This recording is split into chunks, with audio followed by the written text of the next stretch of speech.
Yang saya hormati serta ibu-ibu semua jamaah Jala Sutra yang dirahmati Allah. Alhamdulillah kita dipertemukan di sebuah acara yang berbahagia, yang penuh berkah ini. Pada sore hari ini ada 3 pahala sekaligus yang ibu-ibu dapatkan pada sore hari ini. Yang pertama pahala pengajian, yang kedua pahala sabar menunggu saya. Yang ketiga, pahala memaafkan saya karena terlambat. Marilah kita bersyukur kepada Allah, Zat yang maha terpuji. Zat yang maha terpuji, Zat yang maha mulia, Zat yang kita bergantung kepadanya, Zat yang hidup dan mati kita di tangannya. Dan dialah Allah Subhanahu wa ta'ala. Semoga apa yang telah kita lakukan sore hari ini menjadi amal ibadah yang Allah ridho padanya. Juga selawat beriring salam untuk manusia yang sempurna. Sempurna wajahnya, sempurna tutur katanya, sempurna kepribadiannya, sempurna akhlaknya, sempurna segalanya. Dialah manusia yang kita rindukan setiap saat, dan mudah-mudahan kita jugalah yang dia rindukan selama ini, dan semoga syafaatnya yang kita terima di yaumil akhir nanti. Dialah Nabi Muhammad sallallahu alaihi wasallam. Berbahagia sekali saya saat ini mendapatkan tema, yaitu menjadikan Rasulullah sallallahu alaihi wasallam sebagai tauladan kita. Baik kita bermasyarakat, baik berkeluarga, baik untuk diri sendiri. Kenapa saat ini merasa saya tepat sekali tema ini? Saya baru saja pulang bertemu beliau, melihat tanah kelahirannya, melihat perjuangannya, melihat ajaran beliau betul-betul diterapkan. Saya baru beberapa hari yang lalu pulang dari Tanah Suci membawa jamaah. Dan sehingga ruhnya itu seperti merasa ada di dalam hati saya. Rasanya kemarin merasakan beratnya berpisah gitu. Di mana-mana terlihat bayangan-bayangan perjuangannya yang luar biasa di sana. Dan inilah sebetulnya hakikat hidup kita, menjadi penjaga daripada sunnah-sunnah yang telah beliau sampaikan kepada kita. Ibu-ibu, beberapa saat yang lalu ini agak menggol sedikit, kita dikejutkan ya. Saya masih di Tanah Suci, ada yang bisikin, Masya Allah, sempet-sempetnya orang bergibah ya sampai Tanah Suci. Tapi ini kan sudah jadi konsumsi masyarakat, dan tugas kami sebagai pendakwah untuk bisa mengantarkan kita mengambil hikmah daripada peristiwa ini. Siapa kira-kira yang kemarin mengidolakan Bilar? Rizky Bilar, sampai lupa saya namanya. Silahkan kecewa. Artinya begitulah manusia. Manusia selaginya namanya makhluk itu lemah, tidak ada gunanya, tidak ada apa-apanya. Seperti kita ini semua gitu. Dia juga numpang hidup di buminya Allah. Dia juga mencari rezeki di buminya Allah. Prejengannya apa itu? Wajahnya, dia cuma terima jadi dari apa yang diberikan oleh Allah. Tidak ada istimewanya. Maka tidaklah tepat kita mengidolakan makhluk. Siapapun yang mengidolakan makhluk akan siap-siap kita kecewa. Siapapun itu. Kita mengidolakan suami kita, ya, dia juga milik Allah. Kalau Allah membolak-balikan hatinya, bisa saja terjadi. Tetapi kalau kita mengidolakan manusia yang sempurna, yang dipuji oleh Allah karena kebaikan akhlaknya, kita tidak akan pernah kecewa. Karena dia akan memberi pertolongan kita di akhirat, di mana tidak ada satupun yang bisa memberikan pertolongan. Bahkan siapa yang berselawat kepadanya, mendoakannya, ya, seperti kita menjawab sallallahu alaihi wasallam, akan mendapatkan 10 rahmat. Bayangkan, Coba siapa yang pelit, yang malas membaca ketika disebut Nabi Muhammad sallallahu alaihi wasallam sudah kehilangan 10 rahmat. Kalau yang nggak jawab, kehilangan 10 rahmat. Padahal hanya dengan 1 rahmat saja kita akan mendapatkan pertolongan Allah, kita akan mendapatkan rezekinya Allah, kita akan mendapatkan keselamatan, kesehatan, semua kebaikannya Allah. Hanya 1 rahmat. Padahal 1 kali kita berselawat kepadanya mendapatkan 10 rahmat. Nah, maka jangan pernah malas dalam berselawat. Setiap saat ketika perjalanan pulang, sallallahu alaihi wasallam, Allahumma sholli wassalim ala syahidina Muhammad, sampai diresapi oleh dalam hati, Allahumma sholli wassalim ala syahidina Muhammad, Allahumma sholli wassalim ala syahidina Muhammad. Itu berapa rahmat dalam sehari kita akan mendapatkan. Yang tadinya anak kita mungkin bisa celaka, sama Allah digiring menjadi selamat. Yang tadinya hari ini kita tidak mampu membayar SPP, tiba-tiba ada yang membeli barang kita laku. Yang tadinya kita akan mendapatkan musibah, enggak jadi. Yang tadinya harusnya sakit, tiba-tiba sembuh. Itu mungkin karena selawat yang kita bacakan sehingga mengundang rahmatnya Allah. Ya, jadi inilah memang tepat kita mengidolakan beliau. Di dalam surat Al-Qalam ayat 4, bagaimana Allah sang Maha Pencipta kita, segitu banyaknya triliunan manusia yang ada di muka bumi ini, hanya Rasulullah Sallallahu Alaihi Wasallam yang mendapatkan pujian dari Allah. Surat Al-Qalam ayat 4.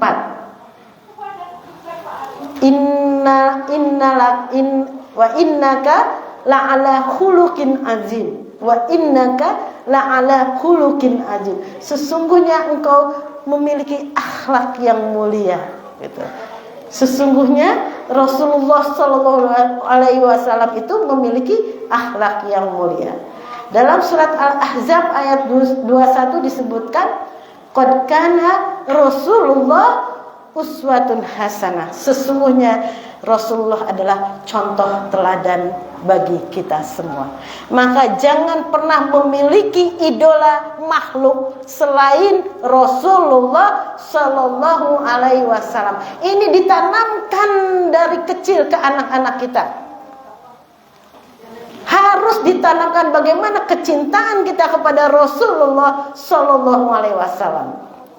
Tidak ada idola lain kepada makhluk kecuali kepada Rasulullah Sallallahu Alaihi Wasallam. Selamat hidup kita. Karena seseorang yang mengidolakan makhluk, mengidolakan sesuatu, akan menjadi budaknya. Ada ibu-ibu dulu, saking cintanya sama Michael Jackson, ketika dia sudah sakit-sakitan, dia berwasiat, ketika saya digiring ke kuburan, tolong diiringi dengan lagu Michael Jackson.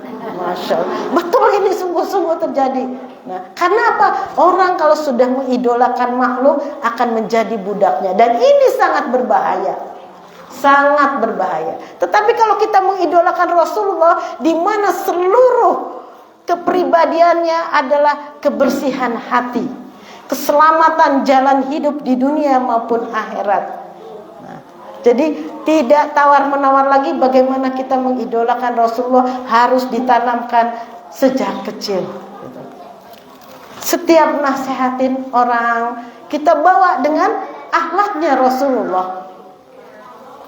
Saya ketika anak-anak ngomongin orang, misalnya ketika ngomongin orang, itu Rasulullah itu kalau marahin istri dan anaknya nggak pakai hadis, Bu. Walaupun dia sanggup mengeluarkan hadis, apa yang dikeluarkan kata-katanya kan menjadi hadis, tetapi pakai akhlak, gitu.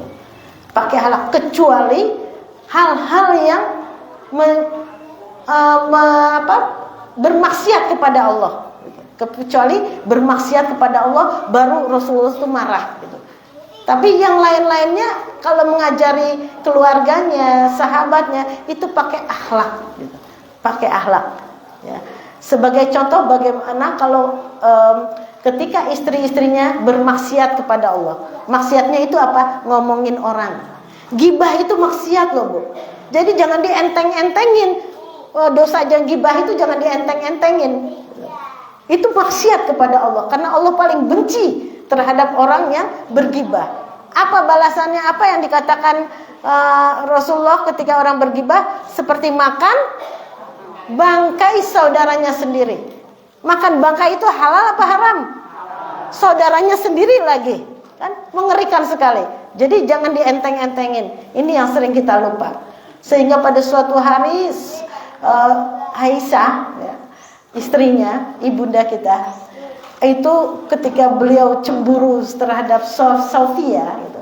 Aisyah dengan Sofia itu kayak kakak adik, maksudnya umurnya. Kalau ketika Rasulullah wafat tuh Aisyah umur 19, sedangkan Sofia umur 20 tahun. Ketika Aisyah datang kepada Rasulullah, ya Rasulullah, Sofia ini haza wa kaza, gitu. Ngejelek-jelekin ya, nggak disebutkan apa omongannya, tapi haza wa kaza, ngejelek-jelekin lah gitu ya. Rasulullah langsung bermuka merah gitu. Paling nggak seneng ya. Paling nggak senang karena ini sudah dosa besar, sudah maksiat. Apa yang dikatakan kepada Aisyah? Wahai Aisyah, meludahlah kamu ke air lautan ini, ke air lautan, maka seketika air lautan itu akan menjadi pahit gitu. Saking marah sekali gitu. Itu sebagai majas aja, kiasan betapa besarnya dosa orang bergibah gitu. Sehingga kalau Aisyah pun meludah ke dalam lautan yang luas itu, airnya yang asin berubah menjadi pahit. Nah, itu cara-cara Rasulullah mendidik istri dan anaknya itu sangat luar biasa dan sangat benar-benar bisa dicontoh. Jadi Rasulullah itu, kita lihat kalau seandainya Nabi Yusuf itu kegantengannya sepertiga bulan, maka 2/3 selebihnya itu Rasulullah. Jadi Rasulullah itu lebih ganteng dengan Nabi Yusuf. Cuma di dalam Al-Quran yang diceritakan adalah tentang Nabi Yusuf, bagaimana Zulaiha memotong tangannya. Tapi Rasulullah itu ganteng sekali. Kalau dia berjalan seperti menurun, kita harus mengerti. Jadi bagaimana kalau kecintaan kita kepada Rasulullah itu sampai gimana sih kalau orang jatuh cinta, apapun yang dilakukannya dicontoh sama kita gitu kan. Ingat terus gitu. Jadi Rasulullah tuh kalau jalan tuh seperti jalan orang menurun. Jalannya kayak turunan, jadi nggak dangak, nggak ngelelengan. Kalau orang menurun kan nggak mungkin sambil lihat kiri kanan gitu ya, tapi benar-benar nunduk gitu. Dan beliau ini kalau dengan orang yang tinggi-tinggi, ya, yang udah umroh kan, lihat orang Arab gede-gede gitu, dia tidak seperti orang pendek, wajar-wajar aja. Tapi dekat orang pendek dia tidak seperti orang ketinggian. Jadi wajahnya, badan itu proporsional. Dan kalau dia bicara, kalau beliau bicara, itu orang mudah mengerti, orang mudah paham, dan orang mudah menghafal pembicaraannya. Jadi kalau ada yang suka meninggi-ninggikan bahasa ya, ya ayyuhallazina amanu, itu cuma khotib gitu. Kalau Rasulullah, ya ayyuhallazina amanu, ya Khadijah, itu bukan ya Khadijah, itu khotib biasanya yang gitu. Rasulullah enggak, orangnya lembut, tenang gitu. Kalau bicara itu gimana orang itu seneng gitu, seneng, pengen berlama-lama gitu. Saking pengen berlama-lama sampai ditegur di dalam Al-Quran. Di dalam Al-Quran turun ketika orang nggak mau mingset dari rumah Rasulullah, pengennya di situ terus. Ada di dalam Al-Quran disebutkan, saya lupa ya ayatnya, disebutkan seperti ini: barang siapa datang ke tempat Rasulullah, kalau disuruh makan, makanlah, setelah itu pulanglah gitu. Sampai ditegur sama Al-Quran itu karena terlalu sering orang tuh berdatangan untuk berlama-lama di sana. Ya, kembali lagi kita menceritakan bagaimana pergaulan beliau di keluarga. Ini kalau suami-suami itu dengar gitu, ya Allah, pengen banget punya suami kayak Rasulullah, adatnya, akhlaknya kayaknya damai semua. Jadi beliau ini nggak pernah marah kecuali tadi yang maksiat kepada Allah. Tetapi kalau yang menyinggung perasaannya dan sebagainya, Rasulullah bisa sekali menahan emosinya gitu. Bisa sekali. Bagaimana coba ya? Suatu ketika Rasulullah menjamu tamu-tamu kebesarannya di rumahnya. Dan saat ini giliran dari rumahnya Aisyah gitu. Rumahnya Aisyah. Ketika sedang menjamu tamu-tamunya, Aisyah masak gitu. Aisyah masak dari pagi, mungkin masak yang enak nih. Aisyah tuh termasuk istri yang kurang pandai masak gitu. Datanglah Saudah. Saudah itu istri yang paling pintar masak gitu. Bawa makanan gitu. Bukan Saudah utusannya Saudah, bawa makanan yang pasti lebih lezat gitu kan, untuk membantu menyuguhkan makanan kepada para tamu-tamunya. Lalu apa yang dilakukan oleh Aisyah saat itu? Disampar makanannya itu sampai piringnya pecah-pecah, makanannya berserakan. Kalau suami kita gimana? Apa yang terjadi pada kita saat itu? Kiamat kecil ya. Tamu-tamu kehormatan mau makan, tapi apa kata Rasulullah? Bilang sama para tamu-tamunya, gorat umukum, ibu kalian sedang cemburu gitu. Ibu kalian sedang cemburu, maka makanlah kalau beliau sudah tidak marah lagi gitu. Jadi gitu. Akhirnya Aisyah baru sadar kan, terpukau. Terus dia bingung, ya Rasulullah, bagaimana cara aku minta maaf?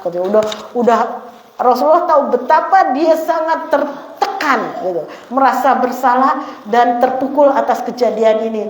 Jadi Aisyah menunduk, ya Rasulullah, bagaimana cara aku minta maaf? Apa kata Rasulullah coba? Kalau kita kamu gitu ya, sekali lagi gitu. Ya, apa kata Rasulullah?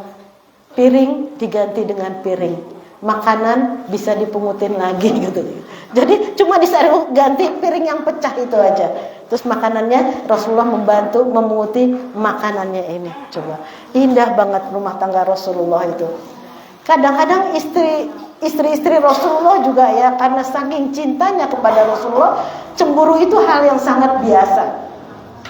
Dan pada suatu hari pernah tadi yang paling sering dicemburuin itu Sofia gitu ya. Sofia pernah pada suatu hari Sofia bilang, ya Aisyah, bisakah bertukeran onta dengan Sofia? Onta Sofia itu kecil, sedangkan onta kamu kan besar. Sofia bawaannya banyak. Gimana kalau sekali ini saja ontamu tukeran? Marah Aisyah itu ya. Marah. Ya. Apa kata-kata Aisyah gitu? Apa yang dijawab Aisyah? Ya Rasulullah, apakah engkau ini nabi? Gak kurang kata-katanya kan? Apakah engkau ini nabi gitu? Coba harus jawab gimana ya Rasulullah tuh gimana jawab Rasulullah? Apakah engkau ini nabi? Itu kan berarti udah saking marahnya. Jadi kalau nabi ya nggak sejahat itu soalnya gitu, nggak menyakiti perasaanku yang saat ini begitu cemburu. Kenapa ontaku disuruh tukeran sama Sofia gitu? Apakah engkau ini nabi gitu? Dengan suara tinggi. Apa jawaban Rasulullah? Ya. Rasulullah, Masya Allah, gimana kita nggak bisa mendapatkan teladan dari beliau? Gimana kita tidak memumpuk rindu dengan sosok yang begitu sempurna ini? Jawaban dari Rasulullah adalah, menurut engkau bagaimana Aisyah? Gitu. Menurut engkau siapa aku ini? Bagaimana Aisyah? Kan Muhammad Rasulullah, ya Muhammad itu Nabi utusannya Allah. Itu bukan nggak dikeluarin hadis, ayat dan sebagainya, nggak dikeluarin. Rasulullah tinggal jawab, menurut engkau bagaimana? Terus kata Aisyah, oh iya ya, cuma gitu aja, oh iya ya gitu. Akhirnya betapa nggak usah banyak omong, nggak usah banyak kalam kasir, banyak omong gitu loh. Sekali tapi semua bisa memahami apa yang diinginkan oleh Rasulullah itu. Inilah akhlak Rasulullah yang betul-betul kita selalu harus rindukan setiap saat. Hanya orang yang merindukanlah yang kelak nanti akan bertemu dengan Rasulullah. Bagaimana cara merindukannya? Yaitu tadi, pelajari terus sirah nabawiyah itu. Bagaimana perjuangan beliau, bagaimana kebersihan hati beliau. Coba pada suatu hari ada Rasulullah itu orang yang nggak pernah minta. Ya, ini juga sebagai ajaran buat kita. Jangan suka minta. Orang yang minta sekali minta, ini corengan di kening itu nggak hilang sampai di akhirat. Jadi orang yang sering minta tuh banyak corengannya. Jadi kelihatan, oh kamu dulu suka minta-minta ya, gitu kan? Gitu. Apapun itu. Orang pulang dari Mekah, gitu. Jangan lupa oleh-oleh ya. Walaupun itu bercanda nggak usah. Paling dikasih apa? Korma, jam-jam, kacang, gitu kan?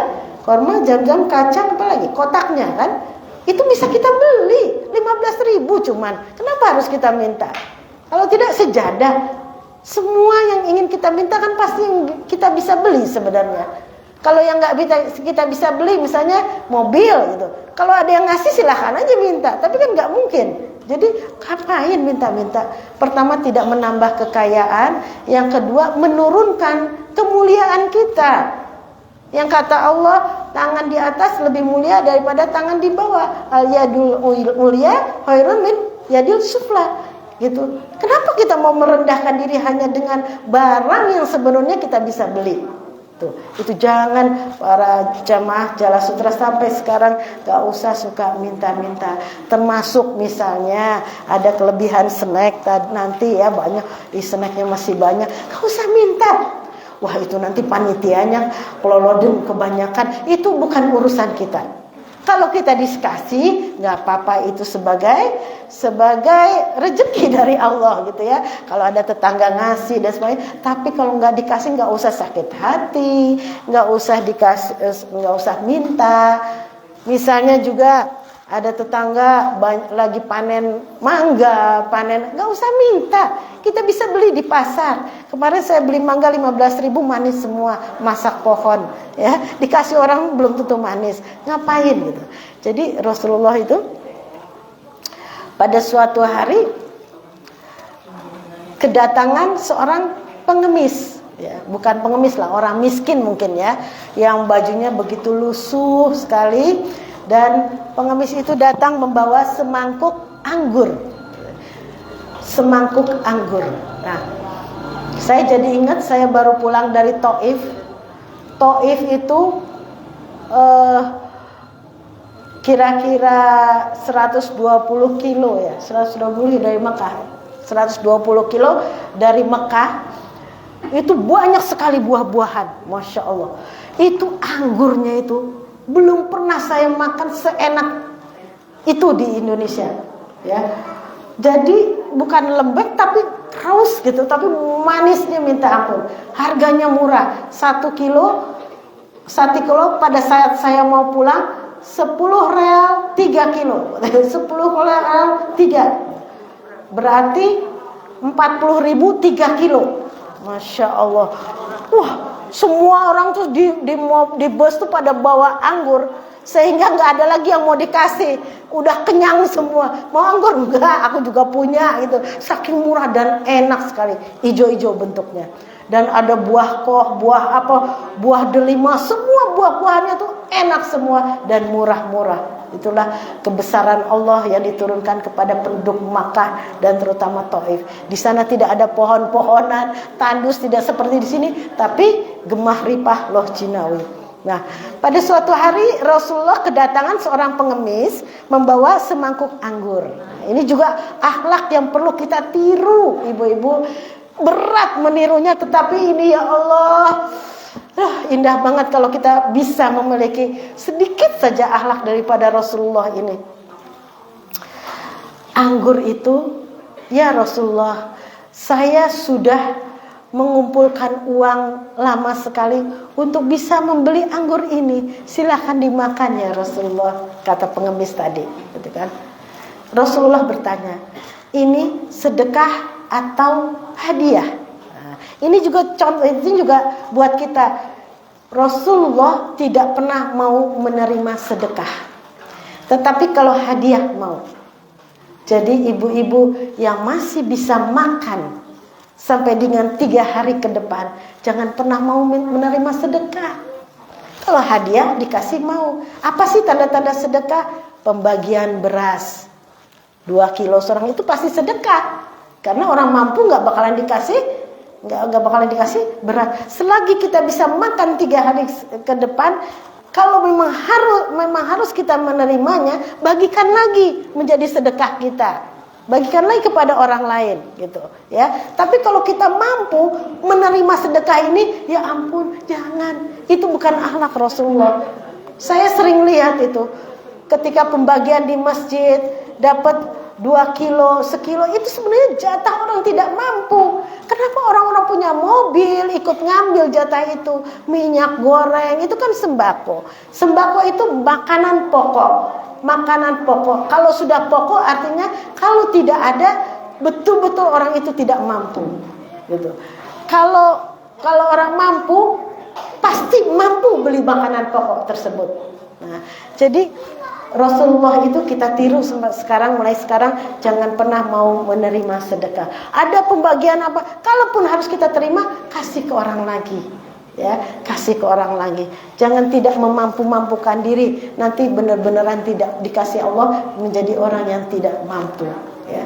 Orang-orang yang selalu menginginkan diberi orang, dikasih orang, hidupnya selamanya tidak akan pernah mampu. Ya. Saya tuh biasanya dikasih loh sama ibu lurah, sekarang kok enggak, yakin dia selamanya tidak akan mampu. Saya itu biasanya kalau lebaran tuh ya pada ngasih ke sini, pada datang, bukannya ngasih, yakin dia selamanya tidak mampu. Dan orang yang selalu memberi, dia yang akan dimampukan. Milih mana, Allah yang ngasih langsung kepada kita atau orang lain yang ngasih kepada kita? Kalau Allah yang ngasih sama kita, tidak ada batasnya ibu-ibu. Tidak ada batasnya karena Allah memang maha kaya. Tapi kalau orang udahlah ngasihnya sedikit, banyak kita harus basa-basi dan terutama tergigit lidah kita. Kalau ada persoalan dengan apa kita nggak berani ngomong. Tolong bilangin sama ibu itu kalau buang sampah jangan sembarangan. Nggak enak kemarin aku dikasih roti sama dia. Kan gitu ya. Jadi jangan. Ya, jangan. Kalaupun terpaksa kita hutang budi dari orang, kita ada orang pada saat kita membutuhkan, tahu-tahu dia bayarin rumah sakit kita, bayarin makan kita, usahakan semaksimal mungkin membalas budinya. Jadi saya tidak merekomendasikan kita berhutang budi kepada orang lain. Usahakan membalas budinya. Apapun itu. Ada orang yang menolong kita, kalau nggak bisa dengan tenaga, ya dengan apa gitu. Kalau kita tidak bisa membayar dengan hutang budinya, tidak bisa membayar dengan tenaga kita, dengan harta kita, maka kita harus bayar dengan doa-doa kita. Ya, dengan doa-doa kita. Pokoknya karena hutang budi juga ada perhitungannya nanti di akhirat. Ada timbangannya nanti di akhirat, ya. Nah, jadi ketika pengemis itu datang menyuruh Rasulullah makan, ini hadiah ya Rasulullah, kata pengemis. Bagaimana mungkin aku yang miskin ini memberi engkau sedekah? Maka ini hadiah ya Rasulullah, makanlah ya Rasulullah. Lalu apa Rasulullah? Makan satu, dimakan, senyum. Seneng banget pengemisnya, 2, seneng pengemisnya ngeliatin Rasulullah makan. Teman-temannya nih di sini kumpul semua ngeliatin Rasulullah juga makan sampai akhirnya habis, jingkrak-jingkrak, seneng banget itu para pengemisnya. Kemudian pergi, ya. Kemudian pergi. Dan kemudian apa? Sahabat-sahabatnya yang melihat ini protes. Ya Rasulullah, biasanya engkau kalau mendapatkan hadiah engkau bagi dengan kami. Kenapa engkau makan sendiri ya Rasulullah? Apa kata Rasulullah? Wahai sahabatku, kenapa kali ini aku tidak membagikan kepada kalian? Karena sesungguhnya anggur ini begitu asam. Anggur ini asam banget. Aku khawatir kalau engkau ikut makan dan wajahmu melihatkan asam, kasihan pengemis tadi. Gitu. Gimana coba? Aduh, manusia yang tidak bisa lepas kita dari memujinya. Takjub gitu loh dengan akhlak beliau. Kita jangankan wajah malah iki aku radoyan. Tuh kuning dikit kelarangan gitu kan. Wah, iki wis suwi iki lawayu ahlah segala macam. Ini sama Rasulullah tuh ditahan asamnya, diperlihatkan wajah manisnya, tidak dibagiin kepada sahabatnya karena khawatir ada salah satu sahabatnya yang memunculkan wajah yang sangat kecut gitu dan menyakiti pengemis tadi yang sudah berusaha payah memberikan makanan kepada Rasulullah. Ini juga perlu kita tiru. Kita hargai siapapun yang memberikan kepada kita. Karena memberi itu tidak gampang. Pertama memikirkan mau ngasih apa ya, gitu kan? Kita mau ngasih hadiah sama teman aja kan, kita jangan memikirkan ini harganya segini mingan, gitu. Bukan. Tetapi dia ketika memberi hadiah kepada kita, berarti dalam pikirannya ada kita di sana. Di dalam hatinya ada cinta untuk kita, gitu. Jadi kalau mendapatkan hadiah jangan dilihat bentuknya, harganya, tetapi bahwa dia telah memikirkan kita, bahwa hatinya cinta terhadap kita, juga terhadap anak-anak kita. Kalau ngasih hadiah, bagaimana kita bisa menghargainya dengan dengan senang hati, kemudian mendoakan, itu bahagia banget gitu. Suami saya itu yang tadi itu paling bisa menghargai saya. Kalau saya, tapi karena saya sudah hafal, udah 30 tahun nikah ya, 35, jadi udah nggak laku dia itunya, triknya gitu. Kalau saya masak, kayak selesai masak, selalu bilang enak. Wah enak ini, wah tenang enaknya gitu kan. Tapi kelihatan, oh makannya sedikit, padahal nggak enak kan gitu ya. Oh makan, kalau makannya banyak, oh jadi, tapi selalu keluar kata-kata tuh enak tenan nih, gitu. Tapi saya, basi, Mak Siti. Gitu. Misalnya saya belikan baju, wah apa, kok bisa cocok sama ini, sama badanku ini, bagus ya. Terus tadi dia nyari apa? Notanya mana notanya? Ngapain dia cari nota? Saya kasih notanya, ternyata diam-diam dia tuker gitu.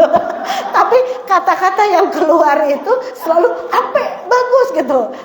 Jadi udah nggak laku sebenarnya. Jadi saya mikir kayak ape tenan apa ape mau dituker ya. Nah gitu. Tapi Rasulullah ya seperti itu gitu. Jadi bagaimana membahagiakan orang lain. Tujuan Rasulullah itu bagaimana hatinya tuh bersih, sebersih-bersihnya. Masya Allah. Beliau tuh tidak marah kecuali urusan dengan Allah. Beliau, Masya Allah, beliau sholat di depan Ka'bah. Bagaimana perjuangan beliau di Mekah ya. Pengikutnya semua disiksa, beliau dihina-hinakan. Ketika sujud ditaruh kotoran onta, dipukul, ditendang dan sebagainya. Masya Allah. Apakah beliau marah? Enggak. Beliau tuh gak marah. Ketika Aisyah nangis segala macam, ya Rasulullah, aku gak tega engkau seperti ini. Besok lagi jangan engkau lihat. Gitu cuma jangan engkau lihat Fatimah nangis kan, dibersihinnya onta Rasulullah, dibersihinnya gitu.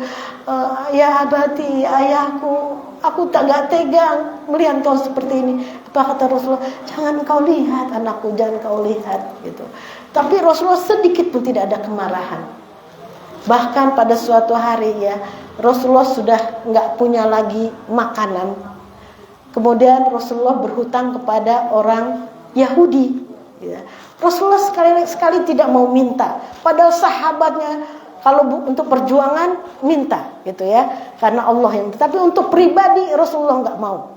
Ya untuk membagi-bagikan kepada umatnya. Rasulullah itu punya jatah Baitul Mal. Beliau hanya akan mengambil secukupnya aja, ya. Separuhnya jatah Baitul Mal itu untuk Rasulullah, gitu. Tapi beliau mengambil secukupnya, itu pun dibagikan kepada masyarakat.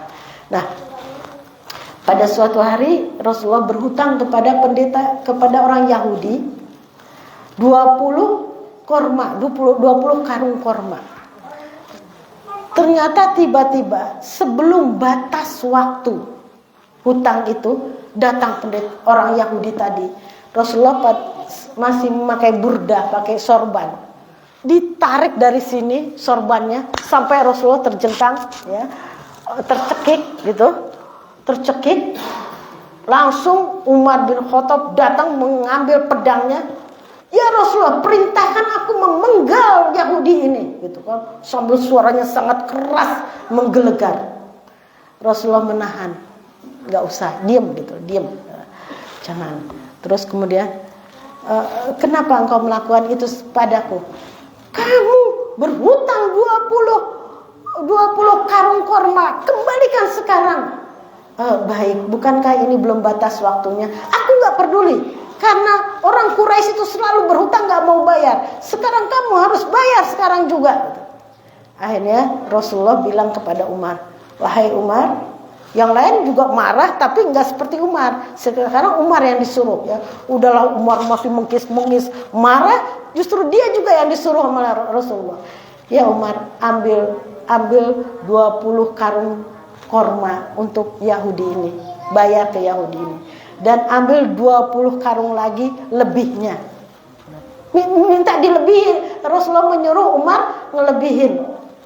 Kaget Umar, lah kenapa lebihnya? Yahudi kurang ajar ini ya Rasulullah, kenapa dikasih lebih? Yahudi kurang ajar ini ya Rasulullah. Apa kata Rasulullah? Karena engkau sudah menakut-nakuti dia. Gitu. Jadi si Umar yang dimarahin bukan Yahudi tadi, karena engkau sudah bikin dia takut. Kan takut Yahudi itu, pulang pedang panjang Umar badannya besar. Jangankan Yahudi, jin aja takut kan, setan aja takut sama Umar tadi. Jadi engkau sudah menakut-nakuti dia. Ngurumul. Yahudi itu Umar tuh berjalan ke Baitul Mal diikuti Yahudi, ya.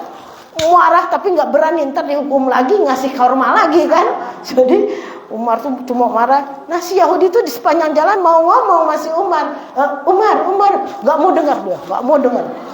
Umar nggak mau dengar, pokoknya jalan, ditinggalin si Yahudi di belakang, dia jalan terus. Ini kemarahan yang luar biasa. Rasulullah, gimana malah aku yang dihukum, si Yahudi kurang ngajar gitu kan. Akhirnya ini 20 korma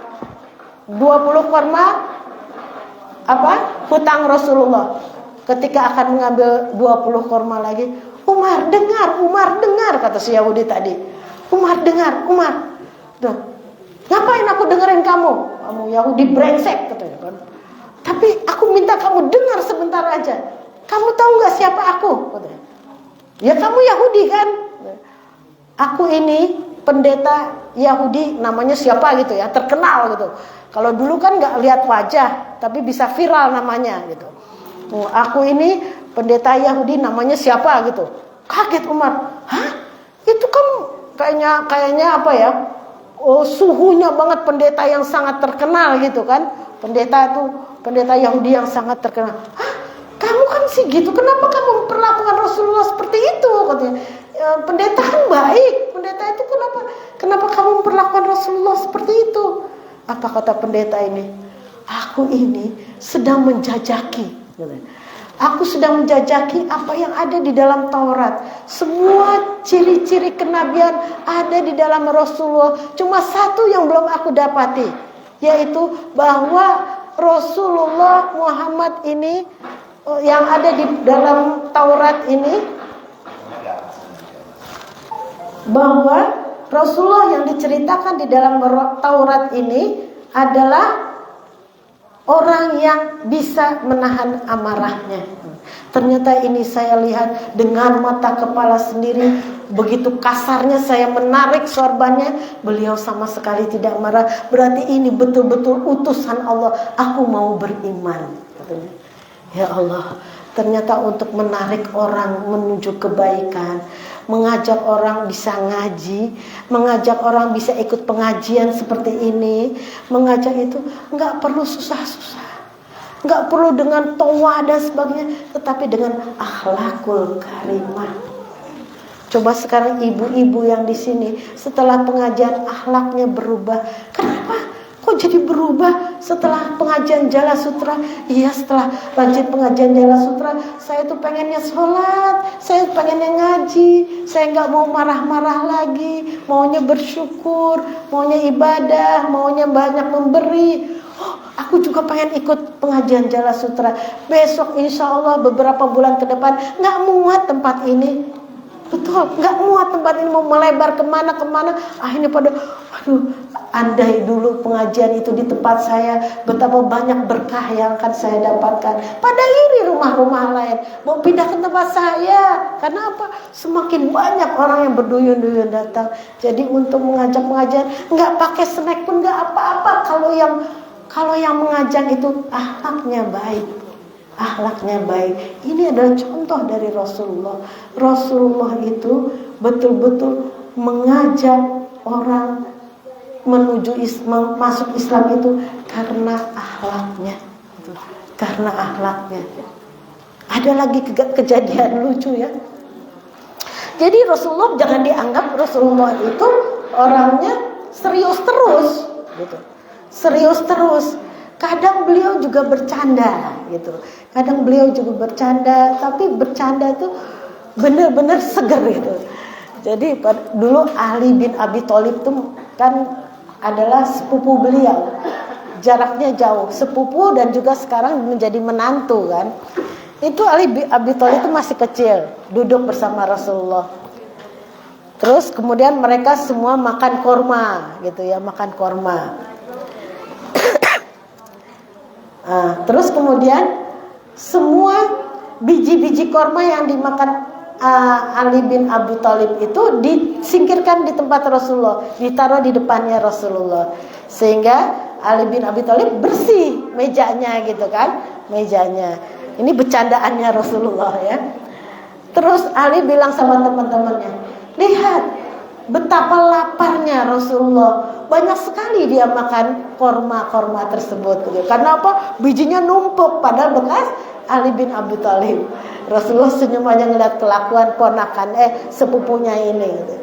Tapi nggak kalah, Rasulullah juga pinter bercandanya gitu. Nggak serius-serius, nggak dalil terus gitu.